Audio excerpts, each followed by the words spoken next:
I'm Susan. I'm an addict. Hi, Susan. I'd like to welcome you to the workshops, Staying Fresh in Recovery. And with that, I'd like to introduce Tim. I'm Tim, and I'm at. Hey, Tim. So you would figure that it was months of vetting and decision of who was going to lead this meeting, and they did a good search. Well, what had happened is people didn't show up, and about 20 minutes ago somebody said, ask him. So that's how I'm here. So that's keeping it fresh. You know, I was here and all of a sudden it's like, whoa, I gotta sound good, you know. But I've watched you in recovery and you've done a great job for quite a long time. So. But what I really got to do is be honest. You know, that's what it really comes to. You know, we've all kept it fresh by just showing up today. You know, that's pretty darn neat. Give a hand. Hey, you know. We could have been doing whatever goes through my head and say, nah, I can't. I don't have the money, but somehow I got money for other things. Or I don't have this, but I don't have the time, but somehow I have time for those other things, you know. And a lot of it's just laying on the couch and clicking the clicker, you know. So this is much more important if I want to grow in the program. It's much more important. You know, to me, right now, the way I'm thinking, because it's always subject to change, the one thing that I would really like to do to keep it fresh is just to work with that newcomer, constantly work with that newcomer, work with the newcomer. You know, that's the easiest thing. Just somebody who's really new. The little girl spoke last night, and, you know, 10 days clean, I think she said. And I mean, she was more profound than anything I'll say today.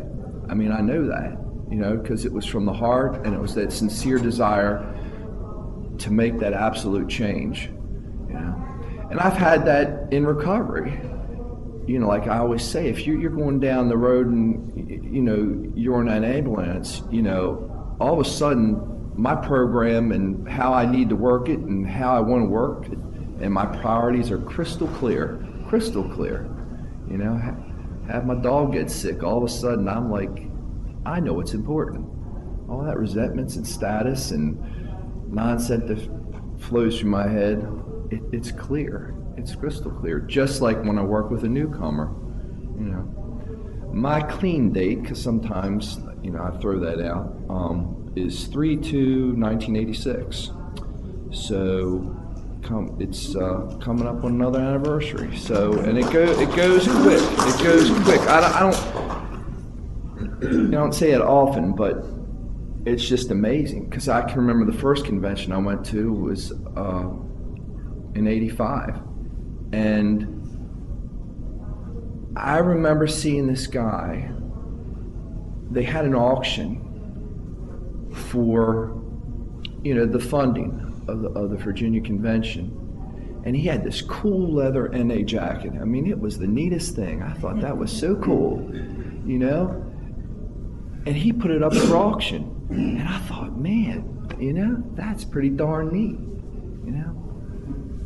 Or I don't know about you, but people weren't doing too many nice things for me when I was out there.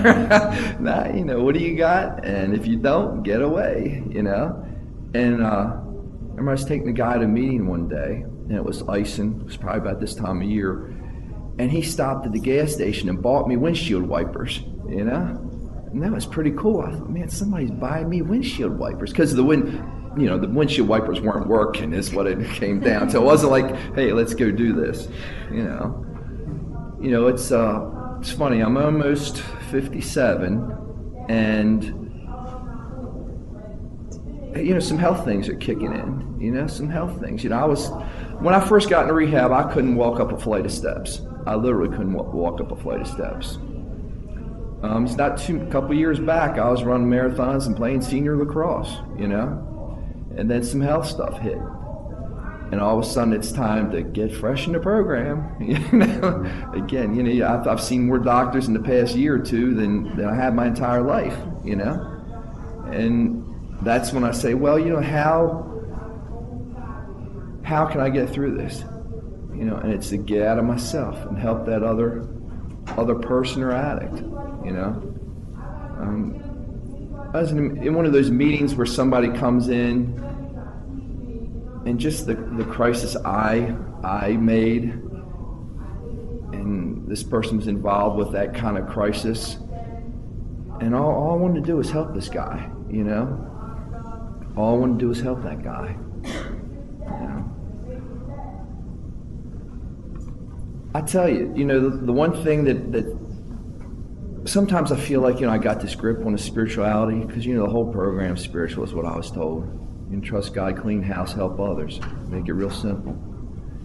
And sometimes it's figure, how much of a grip do I have on this? And then it's go back to those basic steps, you know? Go back to the faith that, some kind of faith that I want, you know? Whatever it is, you know? Be kind under all circumstances. You know, another quick way for me to really want this program, get it fresh, is to act real stupid, you know? And, you know, by running my mouth or whatever, you know, or that anger bug comes up, you know? And it's, these steps are for real, you know? Do I want to change? I had a bottom clean that I really don't think I can articulate how bad it was. And some of us go through that. And it was the best, worst part of my life. It truly was. I wouldn't trade it for anything. Because I knew, with the core of my being, what I wanted to do and how I wanted to be. And it was real obvious where I was. That's not what I wanted, what I was, you know. It's kind of like, remember the first, you know, for years I woke up in the mirror and I stared pupil to pupil and I said, I hate your effing guts, you know. That's how I woke up. Because I knew what I did, I knew what I was going to do, I knew what I should be doing, and I wasn't doing it, you know. And I was strung out bad, and I went to a rehab, and I woke up and you know, don't exactly detox you the way you want to be detoxed in a rehab. I don't know about you, you know.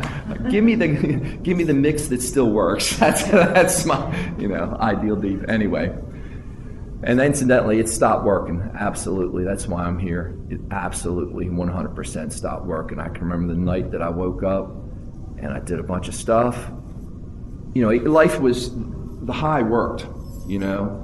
And then by the time I was 17, I'd given up grades, sports, girlfriend, and car, you know. I mean, what's more important to a 17-year-old? But for me, it was drugs, you know. I mean, here, you got this, or you got a life or this. But back to that pupil staring. And I was withdrawing bad, and I was in that rehab, and I went in the bathroom, and I looked in the mirror, and it was the first time. I mean, I really had a sense of peace, as physically bad as I was doing, that I'm doing the absolute 100% right thing. You know, it wasn't there was no cloudiness, no misdirection at all. I knew what I was doing was the most important thing for myself and my family and my place in the world than I could ever do, you know. That bottom I hit, it was horrible. But again, it was the best, worst part of my life. And I'm talking about the bottom clean. You know, I you know, honestly, like we all think, I'll go heads to heads with you for the horrors of addiction. And in my mind, I'll come out on top, you know, because I remember what it was like. And I'll tell you real quick. It was so bad that a friend of mine had sober 20 years. I got off the phone with his father, and the father said he was surprised and they didn't get the divorce, trying to get the kids straightened out. And my mother never raked me over the coals, and I told her that. And she said, well, you know, if you had died, it would have been a relief. You know? And then she went on to explain that it wasn't for them, but for me. My soul was I was a dying cancer. I was the worst illness you could have, addiction, you know? And then she joked a little while later. She said, well, it would have been a little relief for us. You know, that she was, you know, but she had that love. During that bottom, I've always been into birds, always loved birds. From a kid on up, always just, you know, I feed them, you know. But I was at a horrible bottom. I'll tell you how bad it was. I'll be honest now. It was so bad. I had once, when I was using, I got a scholarship to a rehab. I had relapsed, and they knew how hard it was. And this is the finest rehab in the world, as far as they knew how bad it was for me. The woman who started it, she said she'd seen 2 people as bad as her, and I was one of them. And my sick ego is somehow proud of that. Something's warped about that. Normal people are like, hey man, I'm the president of the, and I'm like, hey, guess what? Something to, still mine needs tweaking. But she said, so I got that scholarship there, and then of course I got high in the rehab, and they let it slide because they knew how sick I was. And then I got another patient high, and they said, you gotta go. And then things got real ugly. And those people were so good to me that I felt comfortable going back there for years. And during this bottom, I called up and I said, I need some help. This is not going well. Incidentally, the thing that was the key of all that, I absolutely thought it was the biggest screw up in my life. I'm telling you, I can't articulate it. It was the biggest screw up in my life. And that very same thing today is the best absolute thing in my life. I can't imagine my life without this thing that I thought I had screwed up more than you can ever imagine. And it's the best thing. It's just like getting clean. I can't get clean. No way, So I hit this bottom clean, and I called up these people and I said, can you help me? And they said, come on back up. So there I am. You're screwed up if you got more clean time than than the 99% of the rehab staff. You know what I mean? Something's not going well in your life, But again, it was the best, worst part of my life. I'll go through. So I've always loved birds. And it's the head of Chesapeake Bay. And I go to this rehab. I walk out in the morning, early morning, and a bald eagle snatches a fish right out of the river. He goes flying away. So next morning, again, I'm crazier than anybody. I go that very next morning. And I had this thought. I said, I'll never see that again. The second I had that thought, a bald eagle snatches a fish out of the river. Another bald eagle dogs him. He drops it, and a third one snatches it right out of the sky. And I said, I don't know what is going to happen. Part of that bottom was that they said, listen, just get out of town for a while. Just get out of town. And I went up to Maryland to live for 6 months. My father was supposed to meet me at the condo with the key, the condo I was renting. And he didn't show up. And then I went to a meeting, and we're in a little room. And incidentally, my dad didn't show up because he was in the hospital. And guy Norman, I talked to Bob. I said, Bob, I need a sponsor. And he said, well, here's Norman. Norman had a leaky roof, and Norman has everything I want to this day. And they said, Bob said, Norman's going to be your sponsor. So I talked to him a little bit. And then they said, well, where's Ed at? Where's Ed been? And they said, Falston Hospital Room 223B. Well, my dad was in Falston Hospital Room 223A. I spoke to that very man that same day. And it was one of those signs you're going to be okay. And we were in the room that we were going to bury we were having the big post-funeral party was being held at this in a week. My dad went. And, I'm so grateful that I was able to, my ongoing prayer usually was, God, please let me get clean before my parents die. My first year clean, I gave them each a chip. People used to do that. Because they went to Nar-Anon before I went into NA. And I remember one time trying to push my mother's buttons, she turned to me and she said, that's your problem. My whole life flipped, man. I couldn't even push my own mother's buttons, what I mean? It's like, and I said, man, those rooms have changed her. It was obvious. She has changed. Man, I can't push her buttons. This really sucks,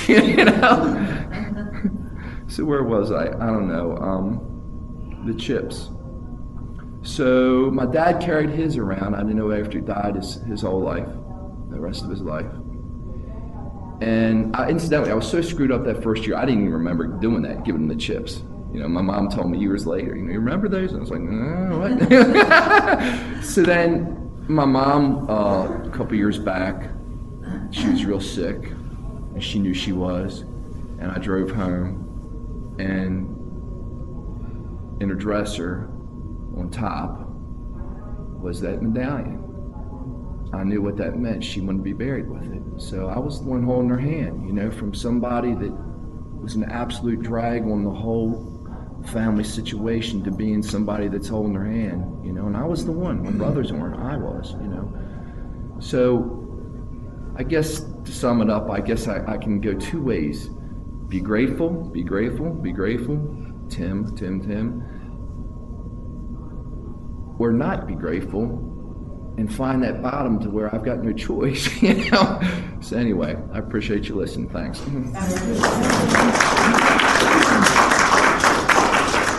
Thanks, Tim. And I'm going to, our next speaker is Naomi B.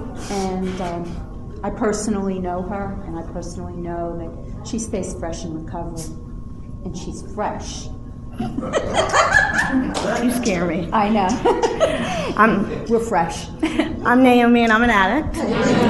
And really like what Tim has to say. And Tim was in the rooms when I got here. So I've watched him. He's one of my predecessors. That's one way I keep it fresh, is by watching my predecessors, seeing what they do, the good and the bad. Because I've been a good example and I've been a bad example myself. So in terms of keeping it fresh, I still go to a lot of meetings. When things get off kilter, I don't do 90 and 90 necessarily. It's a big commitment for me, but I'll do 30 and 30 and then recheck in 30 days and say, hey, do I need to do another 30 and 30? That seems a little more manageable to me at this point. Other things I do, sometimes I pray every day. However, sometimes that prayer gets, okay, yeah, just let's run through it. Yeah, give me a grateful heart, give me this, let me have be with me, thanks.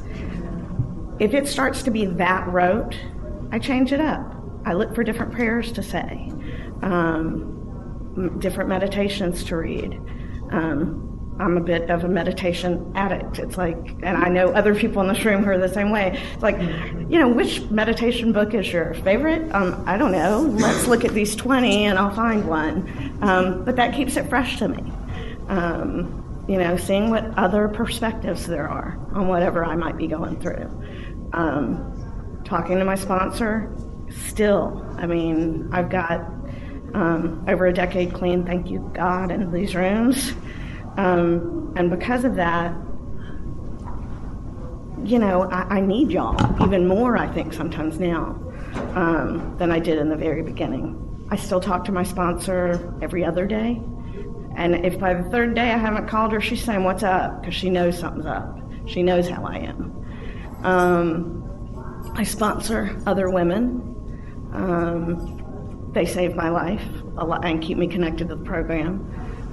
If you've got a bunch of sponsees and you've got to meet them at different meetings, it's amazing how many meetings you end up going to meet them, because it's not for me,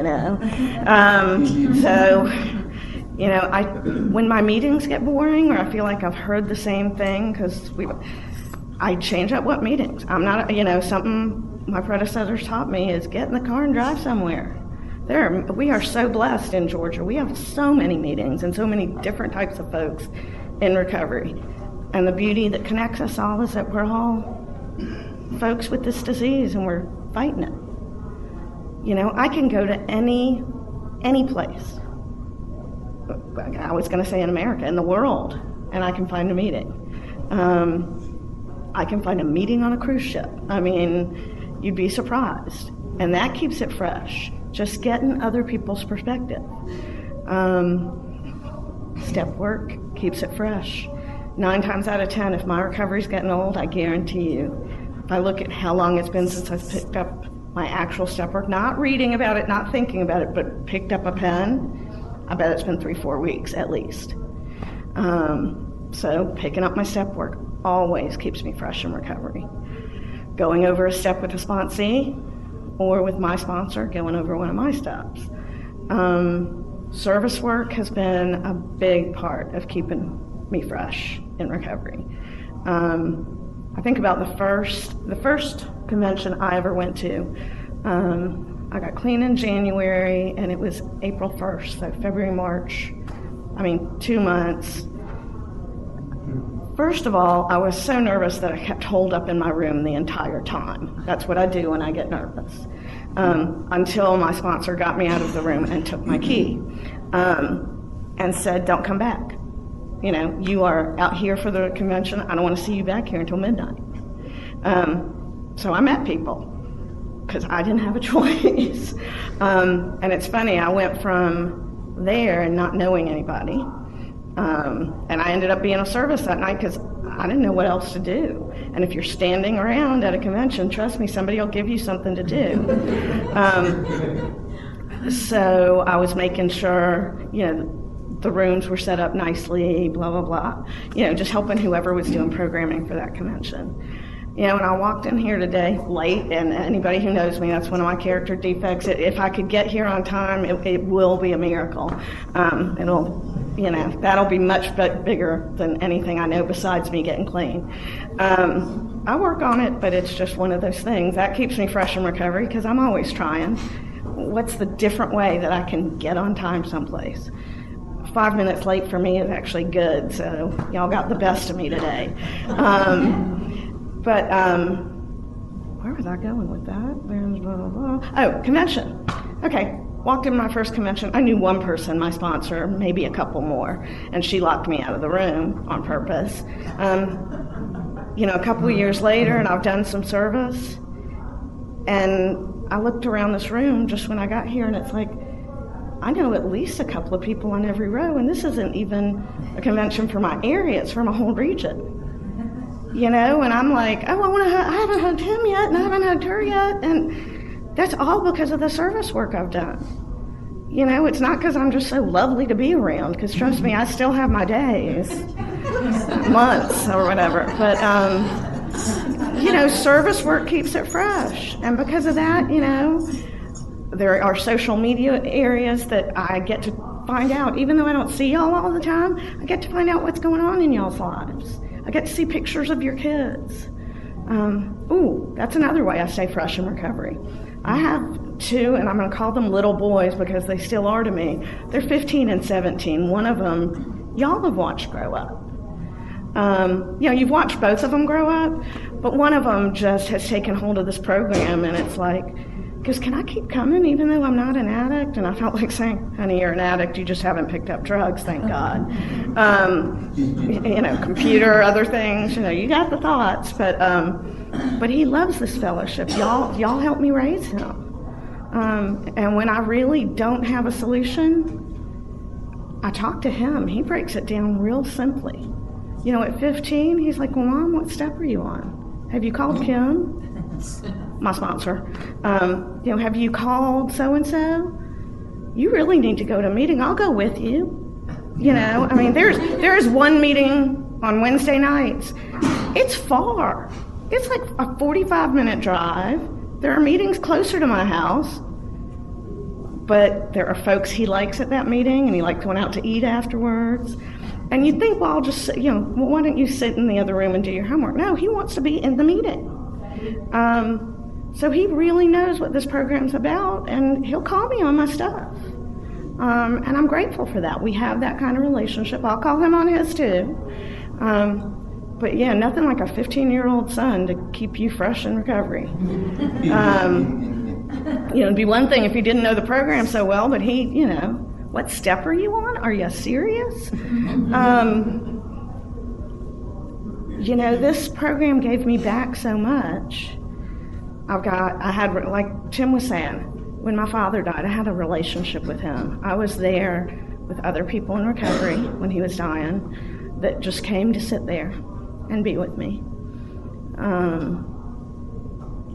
When I had a crisis in a relationship that was really meaningful to me, there were folks who were here for me. When I've struggled with service work, there are folks who are here for me. No matter what I'm going through, there are folks in the rooms that are here for me. And I guess what that means in terms of freshness and recovery is I don't have to go through anything alone. And really, y'all taught me how to be present in this moment, whatever is happening right now. I can find something to be grateful for, like Tim was saying. I can find something that's going to teach me something. I may not want to learn it, but I'll be taught. And this is a whole nother workshop. I'm getting older in recovery. I didn't think I'd live this long, as many of us didn't. There's some health stuff kicking in. Talk about starting to be really grateful. My sister and I, she's not one of us, and she was probably the person who pushed me hardest to do something with my life, because I was a mess. She didn't know what was wrong, but she knew I was a mess, and has been wonderful to me since I got clean. We haven't been seeing each other as much. She's busy. I've got a senior graduating. We've both got my mom that we're trying to help. I don't know that my mom needs help, but we're both trying to help, whether or not she needs it. And we talked about my sister and I talked about how we haven't seen each other much. And, that we're not getting any younger. This is someone that before I got clean, sometimes I wouldn't talk to for a year. And now we want to see each other once a week. Even with everything in life that's going on, just meet for a cup of coffee. Just know what's going on in each other's lives and in our kids' lives. Y'all gave me back so much. And if I stay present with those things, my life stays fresh, my recovery stays fresh. But when I forget, and the people who know me well are going to be like, oh God, that damn checklist. I have a checklist that I got early on in recovery from somebody. And it's about that big a little block. I'm going to need to blow it up soon or use a magnifying glass because it's really small print. But it has simple things, the basics. Did I stay clean today? Did I pray? Did I eat well-balanced meals? Needless to say, given my curvy shape, I don't always do that. That's not one I get to check off, but it's a reminder. What do I need to do to take care of me?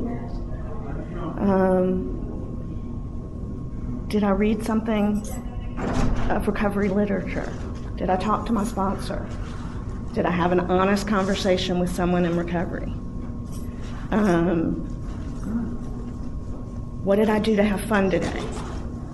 That's a big one, and that's a big one I have to harp on with sponsees who are just getting clean. You're allowed to have fun in recovery. You're allowed to laugh in recovery.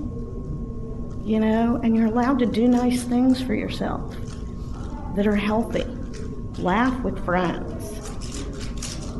Go for a walk with someone, pet your dog, take a bubble bath if that's your thing, whatever works. But do nice things. That keeps it fresh. What step did I apply in my life today? What character defects did I act out on today, if any? What can I do to correct that?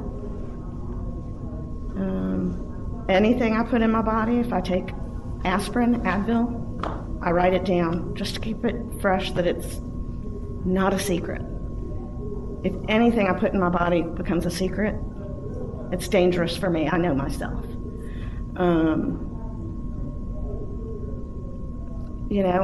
That checklist I go back to all the time, and on the back it's for the week. Any affirmations that might help me? What am I grateful for this week? And what are my priorities for the following week? It's a real basic thing, but it certainly keeps me focused on my recovery. And when I'm focused on my recovery, that keeps it fresh.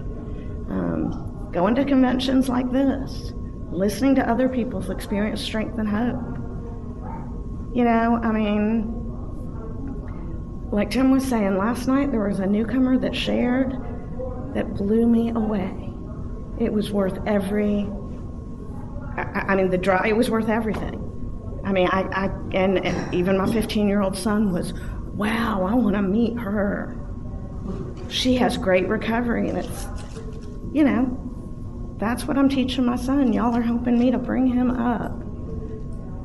There's a word, mensch. If you were brought up in my traditions, my religious tradition, you know what that is. It's just a good person, good soul. He doesn't ever have to be a bad soul because of what he's learned here. You know, I started out not such a great soul, but y'all took the things that needed to be polished and helped me polish them. And the things I kind of didn't need to polish but kind of needed to get rid of, y'all helped me ask God to take them away. You know, I love this fellowship. I would do just about anything for a fellow addict, but they couldn't do themselves, and that's a big thing. In the beginning when I sponsored, it's real easy to do for. Then nobody learns anything. What I'm learning is by letting you do some of the stuff yourself, but being by your side while you do, we both learn. You know, I'm grateful for this fellowship. I'm grateful for the people I've met here. They're my second family, sometimes my first family. It just depends on the day.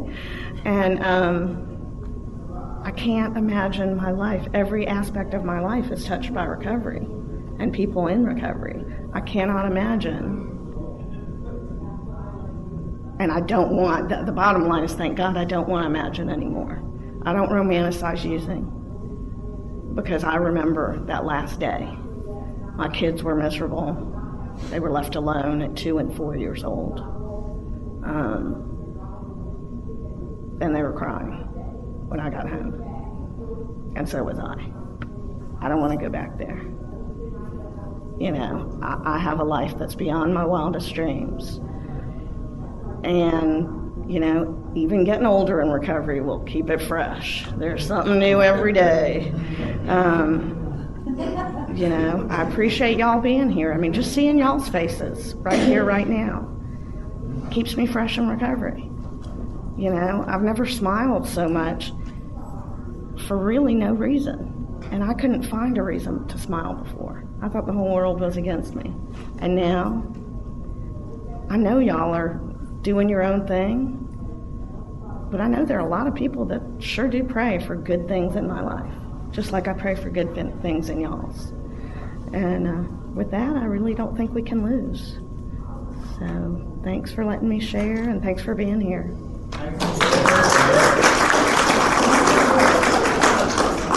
See, I behaved. Like I said before, I'm Susan, and I'm an addict, and I'm Susan. One of your older addicts in recovery. I'll be 69 in May. And I'm having fun saying that today. It's a privilege to stay this long. It's a privilege, and it's been a gift. Now, we ask if you'd like to come up and share your experience, strength, and hope. Keep in mind the time frame, 3 to 5 minutes, and we'll form a line over here.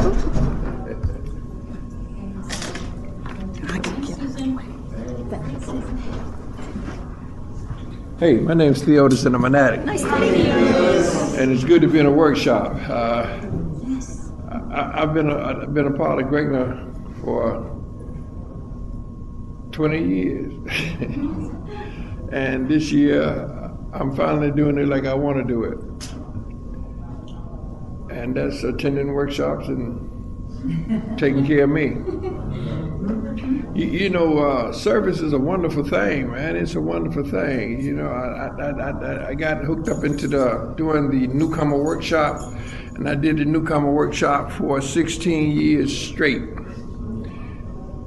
And somebody asked me this year, you gonna do the newcomer workshop? I said, I'm gonna do another workshop, but it's not gonna be the newcomer workshop, because if I have to keep doing the newcomer workshop, I'll be in there as a newcomer, you know? So I'm here this year to take care of me. I really am. You know, that thing about longevity. You know, at some point, you just got to know that your energy level You know, when I was young in recovery, I had lots of energy to give to lots of people, but now I need a nap after I wake up. By the time I get dressed and get down to the shoes, I'm locked. you know, and it's like when I do a couple other things, you know, it's like, okay, you need to sit down for a minute, you know, and get your energy level back up. So it's the same thing with my recovery. You know, I'm sponsoring some people, and I'm noticing that, you know, when we do a step, you know, study something in the book, I'm refreshed, you know, and it feels good. My spirit is just rekindled, you know, and then I go do something else and I'm burnt out again. Yeah, so I think what I need, and I've talked to my sponsor about it, you know, because we've gone through the steps. I don't know. We've done it so many different kind of ways. It's almost like a nasty tape, you know. You just do it this way, that way, you know. But and I'm real appreciative of that. But at the same time, you know, I just really need to experience the members like I used to experience the members. Just hug somebody, sit down in a meeting, share, and be nourished, man. You know, so that's what I'm here for this year. You know, I don't know how many years we're gonna get a chance to do this. You know what I'm saying? But this year, because the first convention I ever came to, I had 60 days clean, and when I got there, you know, they put me to work. They sent me all over the place and gave me a registration package, full package. Couldn't do none of this stuff because I was in treatment. You know, on the comedy shows at 8 o'clock, oops. Dance at 8 o'clock, oops. You know, I said, next year I'm going to do it like I want to do it. And I've been saying that for 22 years. I'm not saying it this year, I'm doing it. Thanks for letting me share.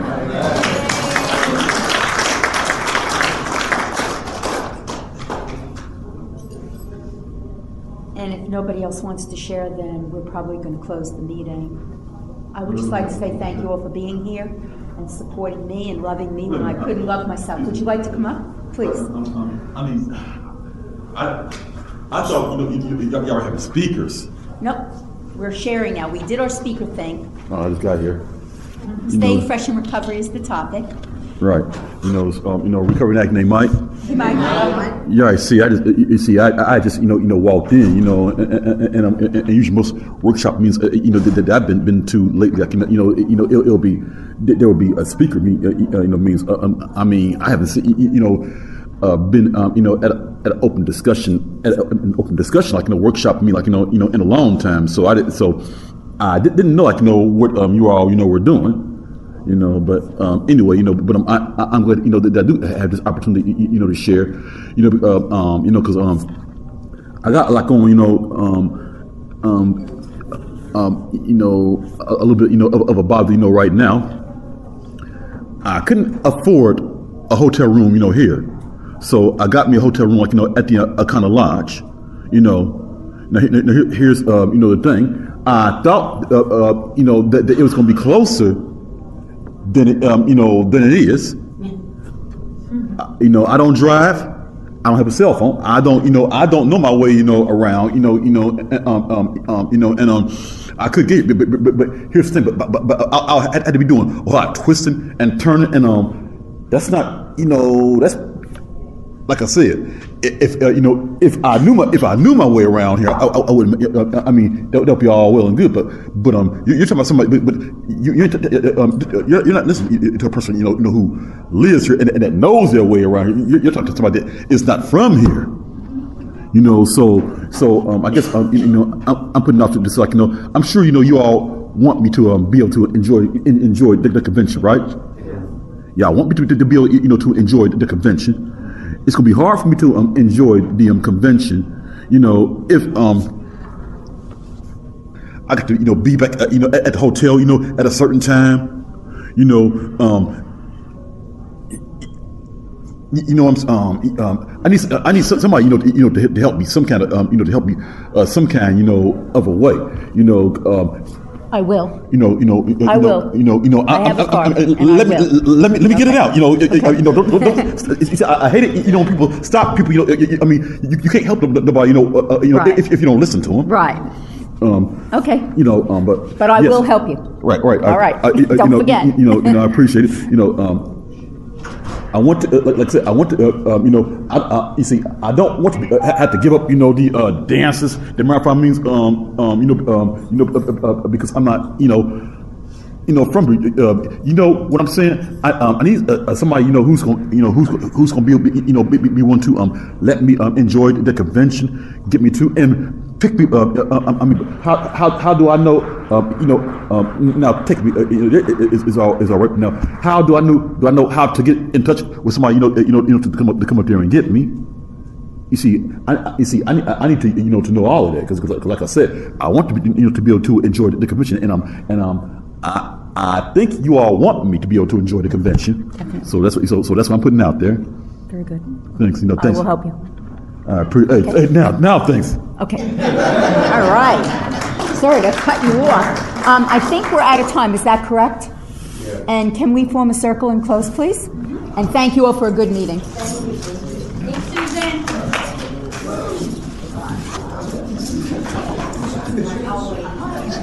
Wait a minute, I'm lost. Caught up.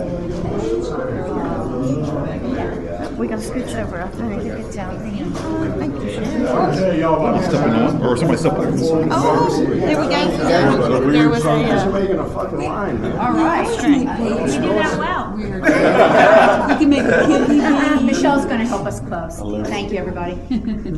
After a moment of silence for the addicts who still suffer inside and outside these rooms, please join me in the Serenity Prayer.